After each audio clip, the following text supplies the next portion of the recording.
இப்போது புதிய அறிமுகம் அச்சி ஹோட்டல் சாம்பார் 50 கிராம் ரூபாய் 20 மட்டுமே. தீபாவளினா பளிச்சுன்னு ஞாபகத்துக்கு வர்றது பட்டு, பட்டாசு, பலகாரம். பலகாரம் நான் ஞாபகத்துக்கு வர்றது மந்த்ரா கடலை எண்ணெய். அபார ருசி, ஆரோக்கியமான உடல் நலம். தீபாவளி அன்னைக்கு மட்டும் இல்ல, என்னைக்குமே கிச்சன்ல இருக்க வேண்டியது மந்த்ரா கடலை எண்ணெய் தான். குழந்தைகளுக்கு பெண்களுக்கு எதிரான பாலியல் சம்பவங்கள் தமிழகத்தில் அதிகரித்துள்ளது.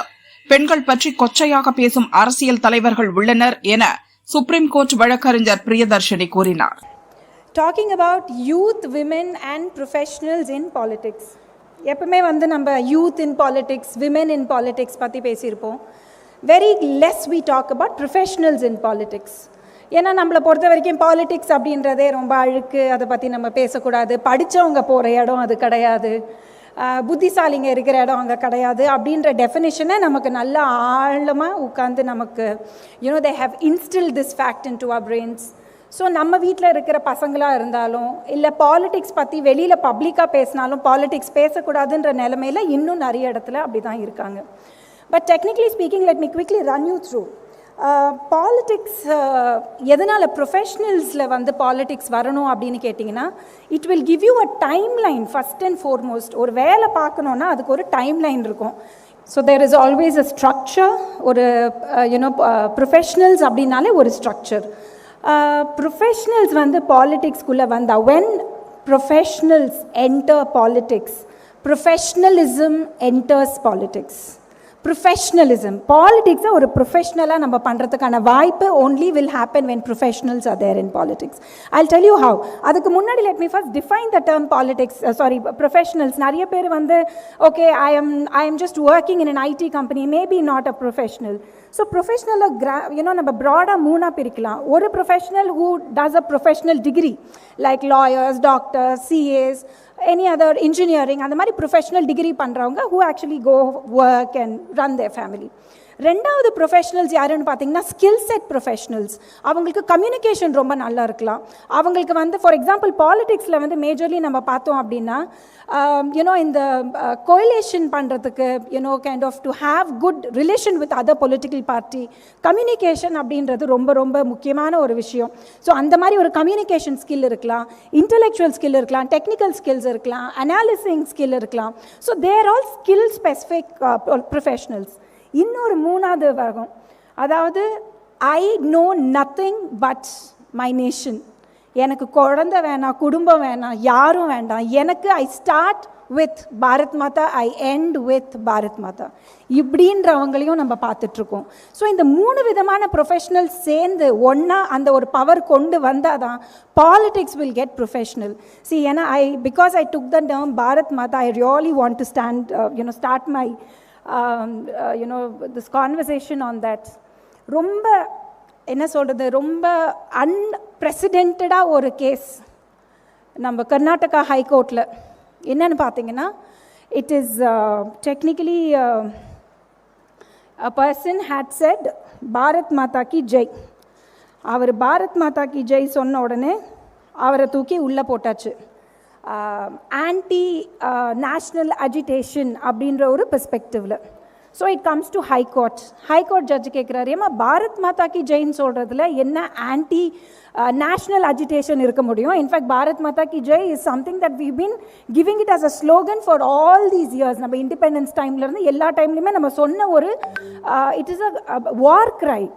இதில் என்ன பெரிய விஷயம் இருக்க போகுதுன்னு சொல்லிட்டு, இது இப்போ தான் ஒரு 2 மாதத்துக்கு முன்னாடி நடந்த ஒரு கர்நாடகா ஹைகோர்ட்டில் நடந்த ஒரு கேஸ்.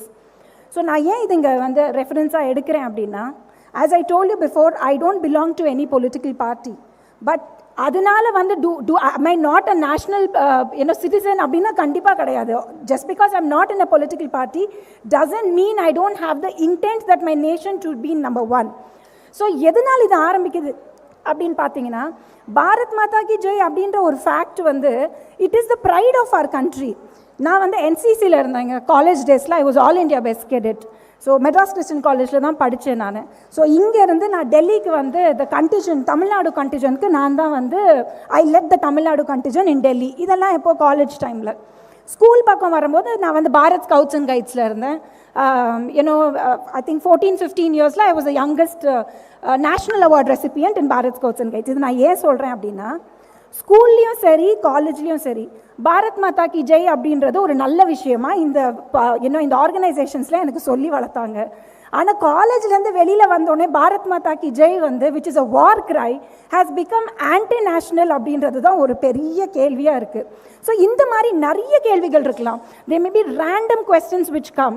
பட் இந்த கேள்விகளுக்கு வந்து பதில் நம்ம எங்கே தேடணும்னா professional groups like you. Why? Because you have the tendency of saying how, why, what, which and where. இந்த ஒரு அனாலிட்டிக் ஸ்கில்ஸ், இது என்ன சரி என்ன தப்புன்னு யோசிக்கிற அளவுக்கான ஒரு கிளாரிட்டி இருக்கிறது வந்து ப்ரொஃபஷனல் எக்ஸ்பீரியன்ஸ் இருக்கிறவங்களுக்கு it adds value to the political arena. Second point which I wanted to say, எப்பவுமே வந்து சில professionals when I get to talk to them, when I talk about politics, I am very proudly saying that every woman should talk politics. Every youngster should talk politics. நடக்கிறது என்னன்னு தெரியணும். உங்கள் நாடு நீங்கள் நடத்துறீங்க, யார் நடத்துகிறாங்கன்றது தெரியணும். அவங்களே நீங்கள் கேள்வி கேட்கணும். யாராக வேணா இருக்கட்டும், be it any political party, you own that responsibility to question the person whom you have voted for. First and foremost, இந்த கான்வர்சேஷன் நடக்கும்போது என்ன வரும்னா, எத்திக்ஸே இல்லாத ஒரு கான்செப்ட் பாலிடிக்ஸ் அப்படின்றது, எத்திக்ஸே இல்லாத ஒரு கான்செப்ட். இதில் பாலிடிக்ஸில் எத்திக்ஸே இல்லாத போது ப்ரொஃபஷ்னலிசம் எங்கேருந்து வரும்? நிறைய பேர் கேட்டிருக்காங்க, including senior members of parliament and many other people. So I confronted with them very humbly and I think I had to clarify. இப்போ உங்களுக்கே அது கொஞ்சம் சில பேருக்கு அந்த கேள்வி இருந்ததுன்னா கொஞ்சம் தெளிவுபடுத்த விருப்பப்படுறேன். பாலிட்டிக்ஸ் அண்ட் எத்திக்ஸ் வந்து ஒரே நோக்கில் போகாது அப்படின்றவங்களுக்கு, first of all let me tell you, the concept ethics itself came from politics. அரசர்கள் இருந்தாங்க இல்லையா, in what precepts did they administer us? தர்மத்தில் தானே. தர்மன்றது என்னது? எத்திக்ஸ் தானே, பிரின்சிபல்ஸ் தானே, வேல்யூ மாடல்ஸ் தானே. அந்த தர்மத்தை தானே அவங்க காக்கிறதுக்கு அவங்க ஆட்சி செஞ்சாங்க. அந்த மாதிரி நிலைமையில தானே வந்து மகாபாரதம் ராமாயண காலத்திலேருந்து இப்போ ரீசெண்ட்லி ஈவன் அபவுட் என்ன சொல்கிறது, நம்ம எனி ரீசெண்ட் திங்ஸ் வரைக்கும் கூட வந்து when you get to see the leaders which have actually invaded, நமக்கு அந்த இன்வேஷன் டைமில் இருந்த ஒரு டைமாக இருக்கட்டும், எந்த ஒரு டைமாக இருந்தாலும் இந்த எத்திக்ஸ் அப்படின்றது தான் it has been the principle for any leader, any king to run the show. So இது எங்கேருந்து எடுத்தாங்க? அர்த்த சாஸ்திரத்துலேருந்து எடுத்திருப்பாங்க. They would have taken from Vedas, they would have taken from other epics. But இருந்தாலும் அது அவ்வளோ old practice of ethics in பாலிட்டிக்ஸை. பட் ஆனால் இன்னைக்கு நம்ம என்ன சொல்கிறோம், பாலிட்டிக்ஸில் எத்திக்ஸ்ன்ற ஒரு கான்செப்டே கிடையாது. It is completely not available in politics. Ethics இருக்கவே முடியாது. So now let's first of all understand, ethics in politics is the minimum. எல்லாமே எத்திக்ஸில் தாங்க ஸ்டார்ட் ஆகுது. இஃப் சம்படி ஃபீல்ஸ் பாலிட்டிக்ஸ் வந்து சரியான ஆட்கள் கிடையாது, அது வந்து ஒரு என்ன சொல்கிறது, ஒரு தூரமாக வைக்கக்கூடிய ஒரு இது, இன்ஃபேக்ட் ரொம்ப நேம்ஸ்லாம் வரும் பாலிட்டிக்ஸ்க்கு, அது நான் சொல்ல விருப்பப்படலை. ஸோ பாலிட்டிக்ஸ் அப்படின்றது it is not very entertaining அப்படின்னு சொல்கிறவங்க எல்லாருக்குமே நான் என்ன சொல்ல வரேன்னா, நம்மளோட தர்மத்தில், நம்மளோட ஹிஸ்ட்ரியில், நம்மளோட கல்ச்சரில் ஆரம்பித்தது எங்கே அப்படின்னு கேட்டிங்கன்னா எத்திக்ஸ் அண்ட் பாலிட்டிக்ஸ் டுகெதர். நடுவில் எங்கே அது போச்சு? சரி, அவ்வளோ அழகாக எத்திக்ஸும் பாலிட்டிக்ஸும் ஒன்றா வந்தாங்க. எதனால் வந்து பாலிட்டிஷியன்ஸ்னால் வந்து ரொம்ப தப்பானவர்கள், ரொம்ப வந்து அவங்கள பற்றியே யோசிக்கிறவங்க, ரொம்ப கரப்டடாக இருக்கிற ஒரு இமேஜ் எங்கே வந்தது அப்படின்னு பார்த்தீங்கன்னா, ஒரு 15th century 16th century வரைக்கும் கூட நம்ம நேஷ்னலி ரினவுண்டு ஒரு பாரதமாக தான் நம்ம இருந்தோம். அதனால தான் நம்மளோட சொத்தை பார்த்து, நம்ம ஸ்பைசஸ் பார்த்து, நம்ம கோல்டு ரிசர்வாயர்ஸை பார்த்து, there were lot of invaders who came into our land. வந்தாங்க, நம்மளை பிளண்டர் பண்ணாங்க, நம்மளை வந்து எவ்வளோ தூரம் பிரிக்க முடியுமோ எல்லாத்தையும் பிரித்தாங்க. நம்மளும் ரொம்ப கஷ்டப்பட்டோம். அதுக்கப்புறம் அவங்களோட சண்டை போட்டோம். ஆச்சு, நம்ம we got the independence in 1947. But 1947 இண்டிபெண்டன்ஸில் மேஜராக நமக்கு வந்து நமக்காக நின்று சண்டை போட்டவங்களாம் யார்? இட் வாஸ் சர்தார் பட்டேல், மோதிலால் நேரு, அப்புறம் ஜவஹர்லால் நேரு, காந்திஜி. யாரை நீங்கள் எடுத்தாலுமே எல்லாருமே ப்ரொஃபஷனல்ஸ் தானே, எல்லாருமே படித்தவங்க தானே. அம்பேத்கர் படித்தவர் தானே, படித்து தானே கான்ஸ்டியூஷன் எழுதி கொடுத்துருக்காரு நமக்கு. ஸோ இந்த கான்ஸ்டிடியூஷன் ஸ்டார்டிங்லேயே படித்தவங்க கையில், ப்ரொஃபஷனல்ஸ் கையில், நேஷ்னல் ஸ்பிரிட் இருக்கிறவங்க கையில் தானே இந்த நாடு இருந்தது. எங்கே போச்சு? Where did we miss from this concept of this is my country? இதுக்கப்புறம் அப்படியே கிராஜுவலாக போனோம். Very unfortunately, see, all that I'm talking is history and facts. Please don't link me on anywhere. Naturally, what happened in 1960s இருந்து 1995 2000 வரைக்கும் till we got this internet கொஞ்சம் ப்ரிவைலிங்காக நமக்கு use பண்ணுற வரைக்கும் majorly it was very exploitative. எப்படி exploitative? வாரிசு அரசியல் அப்படின்ற ஒரு கான்செப்ட் உருவாச்சு. அவங்க வீட்டை அவங்க பார்த்துக்கிற ஒரு சந்தர்ப்பத்துக்கு அவங்க அதை காமிச்சாங்க. நம்ம அந்த பார்க்குற சந்தர்ப்பத்துக்கு நம்ம தள்ளப்பட்டோம். We were voiceless. ஏன்னா நம்ம அதுக்கு முன்னாடி ராஜா காலம் பார்த்துருக்கோம், அதுக்கு முன்னாடி பிரிட்டிஷர்ஸ் பார்த்துருக்கோம். ஆமாம் தானே சொல்லுவோம். நம்மளுக்கு கேள்வி தெரியாது, நமக்கு கேள்வி கேட்க தெரியாது, கேள்வி கேட்கக்கூடாது. கேள்வி கேட்டால் தான் தப்பாச்சு. உடனே அதுக்குள்ளே நம்மளை கேள்வி கேட்குறவங்கள எல்லாரையும் சைட்லைன் பண்ணியாச்சு. ஆமா சாமி சொல்கிறவங்கள எல்லாரையும் உட்கார வச்சாச்சு. 1960s 95 வரைக்கும் on an average நீங்க பார்த்தீங்கன்னா so many people who are not potentially efficient enough to take political positions were taking political positions in India just because they belong to certain fraternity of family. அங்கதான் miss ஆச்சு. So ஒரு ராஜாவா, ஒரு தலைவரா, ஒரு political லீடரா உங்கள் தலைவர் அவர் குடும்பத்தை பார்க்க ஆரம்பிச்சிட்டாரு அப்படின்னா தொண்டரா, மக்களா, படிப்பறிவு கம்மி இருக்கிற மக்களா நம்ம என்ன பண்ணுவோம்? நம்மளும் நம்ம குடும்பத்தை தானே பார்க்க ஆரம்பிப்போம். ராஜாவே அவர் குடும்பத்தை பார்த்துக்கிறாரு அப்படின்ற காலம் முன்னாடி இருந்திருந்ததுன்னு வச்சுக்கோங்க. நம்ம ராஜராஜ சோழனை இன்னைக்கும் உட்காந்து கொண்டாடுவோமா? ராஜராஜ சோழனை இன்னும் உட்காந்து ரெஃபரன்ஸ் பாயிண்டாக எடுத்து பாலிடிக்ஸில் பேசுவாங்களா? பட் அந்த ராஜாவை முடிஞ்சிருச்சு. பொலிட்டிக்கல் பார்ட்டியில் நம்ம என்டர் ஆனதுக்கப்புறம், கான்ஸ்டிடியூஷனாலிட்டி வந்ததுக்கப்புறம் அவங்க குடும்பத்தை பார்க்கும்போது ஆஸ் ஜென்ரல் பப்ளிக் நம்மளா இருந்தாலும் அதானே நினைப்போம். சரி, எதுக்குங்க அவர் வேலையை அவர் பார்த்துட்ருக்காரு, அவராக என் பிள்ளைக்கு சாப்பாடு போட போகிறாரு, அவராக என் குடும்பத்தை காப்பாற்ற போகிறாரு, நான் தானே என் குடும்பத்தை காப்பாற்றணும் அப்படின்னு படித்து அவங்களோட ஃபேமிலியில் அப்படியே கிளட்டடாக போய் எல்லாம் ஒதுங்கியாச்சு. ஸோ மெயின் ஸ்ட்ரீமில் வந்தவங்கலாம் யார்? ஒன்று அந்த அரசியல் செல்வாக்கு இருக்கிறவங்க, இல்லை பணம் செல்வாக்கு இருக்கிறவங்க, அப்படி இல்லைன்னா அந்த அரசியல் வாரிசாக இருக்கிறவங்க. இவங்ககிட்ட தானங்க நாட்டை நம்ம தொலைச்சோம் 40 வருஷம். 40 years we lost our own motherland to people who deserve not to be in the positions that they were. So இப்போ ஆஃப்டர் திஸ் இன்டர்நெட் ஏரா, அதுக்கப்புறம் நமக்கு எல்லா பக்கமும் தெரிய வருது, லெஃப்ட் ரைட் சென்டர் நம்ம பார்க்குறோம். அதாவது ஹிஸ்ட்ரியே மாற்றி எழுதியிருக்காங்க. ஹிஸ்ட்ரியே நமக்கு சில விஷயம் இப்போ தான் ரிவீல் ஆகுது. அப்படியா, இந்த மாதிரி நேரத்தில் இப்படி நடந்ததா, நமக்கு தெரியலையே அப்படின்ட்டு. ஸோ ஹிஸ்ட்ரியே மாற்றி எழுதி ஹிஸ்ட்ரி ரிவீல் பண்ணுற டைமில் தான் the social media had come. Social media கையில் வந்தது, எல்லா உண்மைகள், நிறைய விஷயம் நமக்கு தெரிய ஆரம்பிச்சது. இன்னும் கேள்வி கேட்க ஆரம்பித்தோம். இது ஏன் அப்படி நடக்குது, அது ஏன் அப்படி நடக்குதோ, இப்போ இப்படி தான் நடந்துச்சா, அப்படி நடக்கலையான்ற கேள்வி நமக்குள்ளே வந்தது. ஆனால் அந்த சோஷியல் மீடியாவிலேருந்து இப்போ எங்கே வந்திருக்கோம்? 2026. But the bad side of it's is இந்த சோஷியல் மீடியா டெக்னாலஜியோட சேர்த்து நம்ம ரோபோட்ஸ் க்ரியேட் பண்ணணும்னு நினச்சோம். ஆனால் நம்மளே ரோபோட்ஸாக மாறிட்டோம். மூளைலாம் வேலை செய்ய வேண்டாம், அது கொஞ்சம் பத்திரமா வச்சுப்போம். எதுக்கு மூளையை செலவு செஞ்சுக்கிட்டு? It's not worth it. அதனால் உட்காந்து எல்லாத்தையும் சோஷியல் மீடியா கையில் கொடுத்து யாருக்கு ஓட்டு போடணும், யாருக்கு ஓட்டு போடக்கூடாது, யார் சரி யார் தப்பு அப்படின்றது உங்கள் சுய சிந்தனை கிடையாது. உங்களுக்காக யாரோ ஒருத்தவங்க யோசிப்பாங்க, யாரோ ஒருத்தவங்களோட ஐடி டீம் வேலை பார்ப்பாங்க, அவங்க என்ன இன்ஃப்ளூயன்ஸ் பண்ணுறாங்களோ நீங்கள் ஆமாம் போட்டு அதை செய்வீங்க. செய்யறது மட்டும் கிடையாது, அது ஒரு 10 பேருக்கு ஃபார்வர்டும் பண்ணுவீங்க. ஏன்னா நீங்கள் உங்களோட ரோபோட் மைண்டை நம்மளும் அதை விரிவாக்கணும் இல்லையா?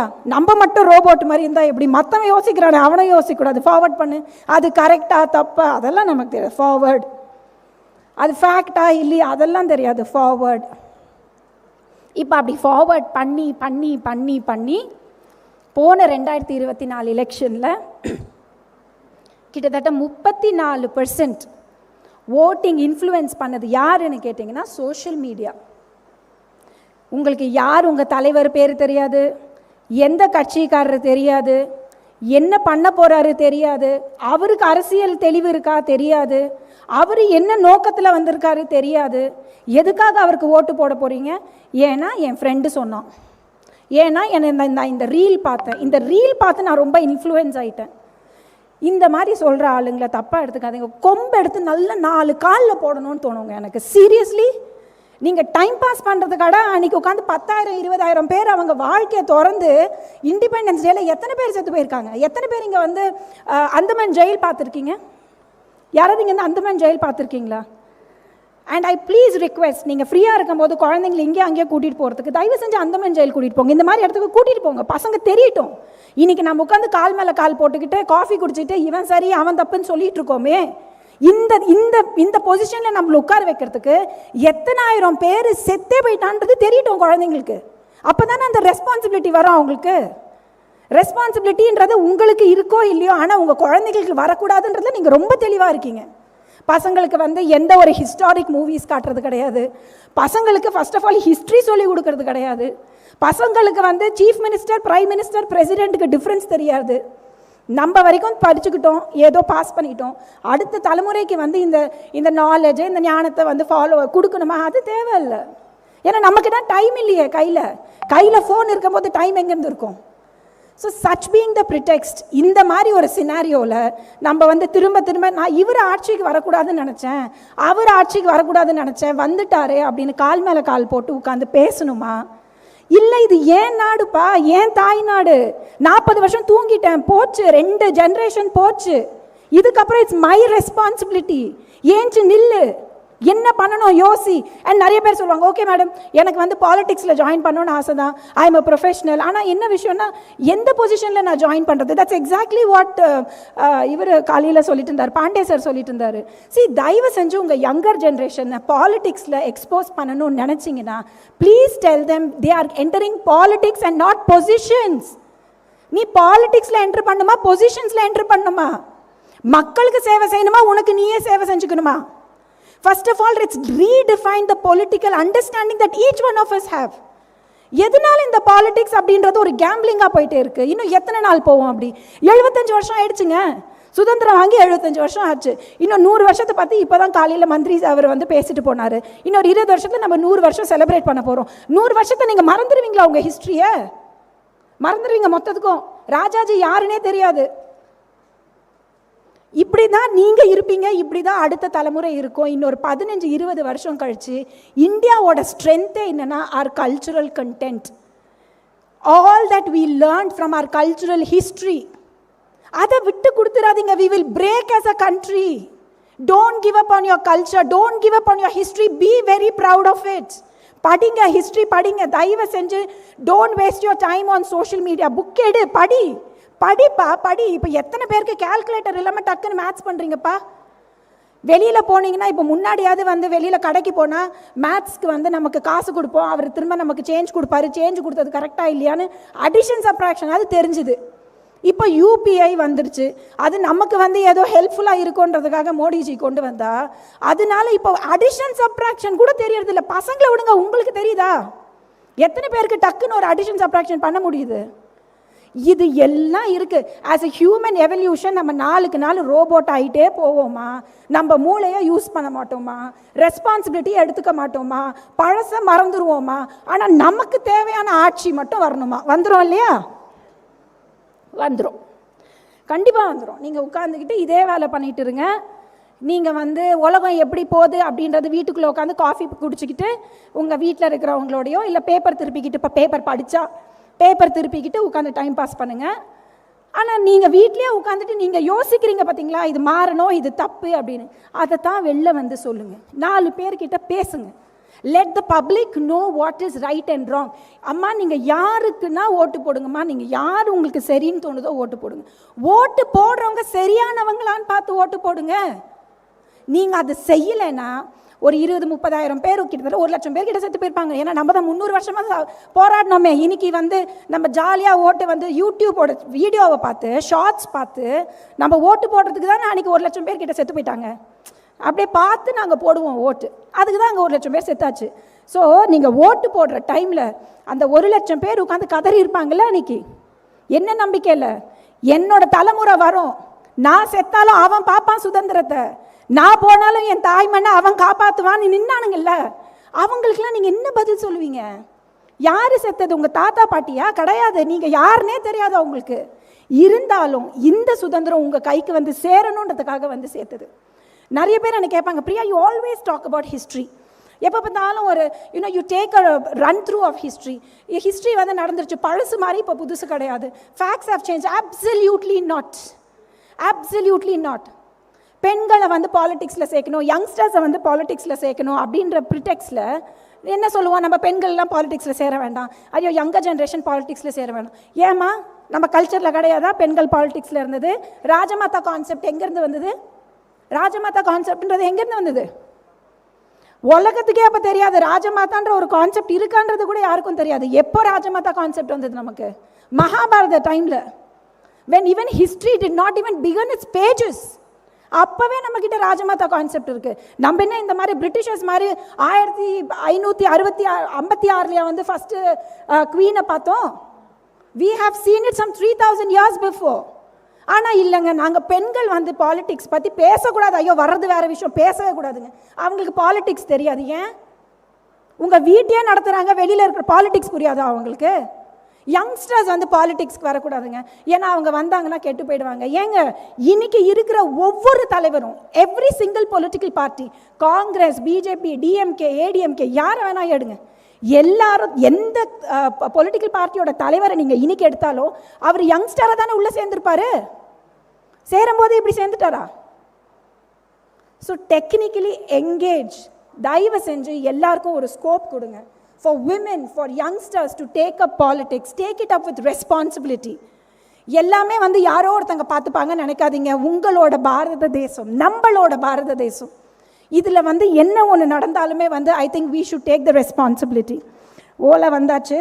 பட் லாஸ்ட்டாக நான் ஒரே ஒரு விஷயம் உங்ககிட்ட என்ன சொல்லிக்க விருப்பப்படுறேன் அப்படின்னா, நீங்கள் நினைக்கலாம் இப்போ வந்து இதெல்லாமே ஓகே மேடம், எல்லாம் ஃபிலாசபி எல்லாம் சரிதான், ஆனால் ஃபேக்டில் நீங்கள் சொல்லுங்களேன், ஆப்போசிஷன்ஸு ரூலிங் பார்ட்டி சேர்ந்து எங்கேயாவது வேலை பார்த்துருக்காங்களா? ரெண்டு எக்ஸாம்பிள் சொல்கிறேன். ஃபர்ஸ்ட் எக்ஸாம்பிள், நரசிம்மராவ் அவர்கள் வந்து 1996 எலெக்ஷன் டைமில் போக்ரான் 2 வந்து ட்ரையல் பண்ணணும்னு சொல்லிட்டு ஏபிஜே அப்துல் கலாமை கூப்பிட்டு சொல்கிறாரு, போக்ரான் நம்ம ட்ரை பண்ணணும், எலெக்ஷன் முடிட்டோம், நான் தான் திரும்ப வருவேன், அதுக்கப்புறமா நம்ம இதை ட்ரை பண்ணுவோம், let's do the trial runs. சரி, பட் வெரி ஷாக்கிங்லி காங்கிரஸ் வரலை, it was Vajpayee government which game. உடனே அன்னைக்கு before the swearing in ceremony Vajpayee அவர்களை கூப்பிட்டு, அப்துல் கலாம் அவர்களை கூப்பிட்டு, ரெண்டு பேரையும் உட்கார வச்சு, இது வந்து நாட்டுக்கு ரொம்ப முக்கியமான ஒரு ப்ராஜெக்ட், இது வந்து ரொம்ப வருஷமாக நாங்கள் ரிசர்ச் பண்ணியிருக்கோம், இப்போ நீங்கள் அடுத்த பொசிஷனில் இப்போ பிரைம் மினிஸ்டராக இருக்கிறதுனால தயவு செஞ்சு இந்த ப்ராஜெக்டை டேக் இட் ஃபார்வர்ட். யார் சொல்கிறா? Congress exiting PM to BJP's இண்டக்டிங் PM. சொன்ன கையோடு அவர் சரின்னாரு. பட் வெரி அன்ஃபார்ச்சுனேட்லி 2 வாரம் தான் இருந்தது அந்த கவர்மெண்ட்டு. அதுக்கப்புறம் தேவகவுடா வந்தார், அதுக்கப்புறம் ஐகே குஜ்ரால் வந்தார். திரும்பவும் வாஜ்பாய் அவர்கள் வந்து அவர் பண்ண first defence call is to do the Pokhran. இந்த கதையை சொல்லுங்க உங்கள் யங்ஸ்டர்ஸ்க்கு, இந்த கதையை சொல்லுங்க. ஊழல், பொலிட்டீஷியன்ஸ் கெட்டவன்னு சொல்கிறதுக்கு நிறைய கதைங்க இருக்குது, அதுக்கு நீங்கள் எஃபர்ட்டே எடுக்க வேண்டாம், நல்ல விஷயங்க சொல்லுங்கள். இன்னொன்று முக்கியம், சரிங்க இதெல்லாம் வாஜ்பாய் காலம், இதெல்லாம் வந்து நரசிம்மராவ் காலம், இப்போ எங்கெங்க எல்லாம் ஒன்றா செய்கிறாங்க. இப்போ வந்து ஆப்ரேஷன் சிந்தூர் கேள்விப்பட்டீங்களா? ஆப்ரேஷன் சிந்தூர், யா. ஸோ ஆப்ரேஷன் சிந்தூர் நடந்தது, அதுக்கப்புறம் அது உண்மையா பொய்யான்ற கேள்வியெலாம் வந்தது, அதெல்லாம் வேறு விஷயம், அதுக்கு ப்ரூஃப் கேட்டாங்க, தட்ஸ் பிட்வீன் த கவர்மெண்ட்ஸ், நமக்கு தேவையில்லை.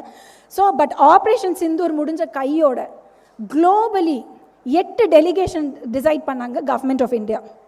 அந்த 8 டெலிகேஷன்லேயும் கிட்டத்தட்ட ஒரு 10 எம்பிஸ் லோக்சபாலேருந்து ராஜ்யசபாலேருந்து தேர்ந்தெடுக்கப்பட்டாங்க. அதில் நிறைய டெலிகேஷன் வந்து ஆப்போசிஷன் லீடர்ஸ் தான் அதை லீடே பண்ணது. ஒரு நாடாக போய் ஆப்ரேஷன் சிந்தூருக்கு நீங்கள் எங்களுக்கு சப்போர்ட் பண்ணுங்க அப்படின்னு சொன்ன நிறைய டெலிகேஷனில் நம்ம கனிமொழி மேடமும் ஒரு டெலிகேஷன் லீட் பண்ணாங்களா இல்லையா? ஸோ இப்போ இங்கே நமக்கு பொலிட்டிக்கல் டிஃப்ரென்சஸ் வரல இல்லையா? So such being the case, இதுக்கப்புறமா அது politics for women and children, let it be open to all of us. And as a closing note, I just have few things to tell you. When politics deserves respect, the fear of youth turns to national commitment, the insecurity of women turns to political empowerment, the disinterested public turns to compassion and integrity. My Bharat will be an example of integrity, righteousness, determination, and the leader for the world. Bharat Mata ki Jai.